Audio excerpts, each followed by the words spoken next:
दिव्या, थोड़ा सा gear change करते हैं और टेक्नोलॉजी की बात करते हैं। Yes sir. कोई साइंस फिक्शन मूवी देखी है आपने?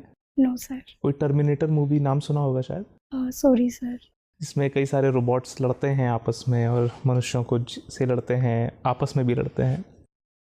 हाल फिलहाल एक, वैसे तो इलॉन मस्क काफ़ी कुछ कहते हैं, उन्होंने एक स्टेटमेंट दिया, साइंस फिक्शन की मूवीज़ में जिस तरह से दिखाया जाता था मशीनें लड़ रही हैं बड़ी बड़ी, वो रियलिटी होने जा रहा है। उसकी संभावना जो बहुत अकाल्पनीय लगती थी वो अब रेल्म ऑफ पॉसिबिलिटी में आ गई है। ऐसा क्या कुछ हुआ है जो कि उनको ये स्टेटमेंट देना पड़ा? सर अभी हाल में एआई के क्षेत्र में और रोबोटिक्स के क्षेत्र में काफ़ी इम्प्रूवमेंट हुआ है, टेक्नोलॉजी में काफ़ी इम्प्रूवमेंट हुआ है। जैसे अभी चैट जीपीटी आया है सर। रोबोटिक्स में क्या डेवलपमेंट्स हुए हैं? कुछ बहुत 2-3 महत्वपूर्ण चीज़ें हुई हैं जो ब्रेक थ्रू आई हैं रोबोटिक्स में, एआई में नहीं।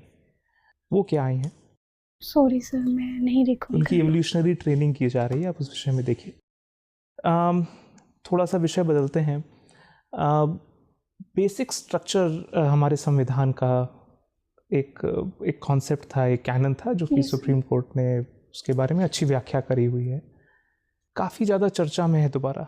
Yes sir. क्यों?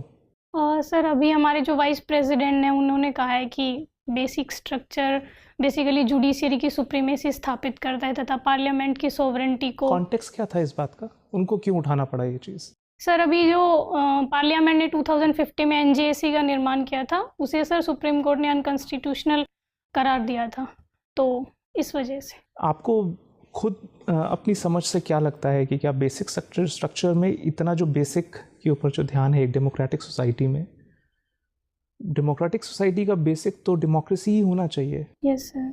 तो इस कॉन्टेक्स्ट में जो जिस तरह से एनजैक के अगेंस्ट में सुप्रीम कोर्ट ने बोला वो लॉजिकल है कि नहीं है? कहीं आपको डिस्पैरिटीज़ दिखती हैं?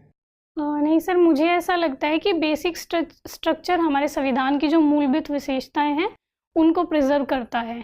तो इसके लिए, और हमारे सर संविधान में ये नहीं कहा गया है कि हमारी पार्लियामेंट सोवरेन है, तो इसलिए sir separation of power, check and balance बनाए रखने के लिए बेसिक स्ट्रक्चर जरूरी है। क्योंकि सर कभी कभी ऐसा होता है कि पार्लियामेंट में जो गवर्नमेंट होती है वो बहुमत में होती है। पार्लियामेंट सॉवरेन नहीं है, लेकिन हम तो डेमोक्रेटिक सोसाइटी हैं, ये तो सैक्रोसैंक्ट है ये चीज़। Yes sir. फिर भी आपको लगता है कि सुप्रीम कोर्ट का जो पोजीशन है वो काफ़ी हद तक ठीक है? सर मुझे ऐसा लगता है जो चेक और बैलेंस की विशेषता है वो बनी रहनी चाहिए। तो सुप्रीम कोर्ट के ऊपर खुद लागू क्यों नहीं होता चेक एंड बैलेंस? उनको कौन चेक एंड बैलेंस करेगा? हाँ, ये हो सकता है सर, जो अभी कॉलेजियम का सिस्टम है उसमें ट्रांसपेरेंसी की ज़रूरत है और कुछ सुधार की ज़रूरत है। तो हम एनजेसी को लागू कर सकते हैं, लेकिन कुछ सुधारों के साथ, जिसमें सर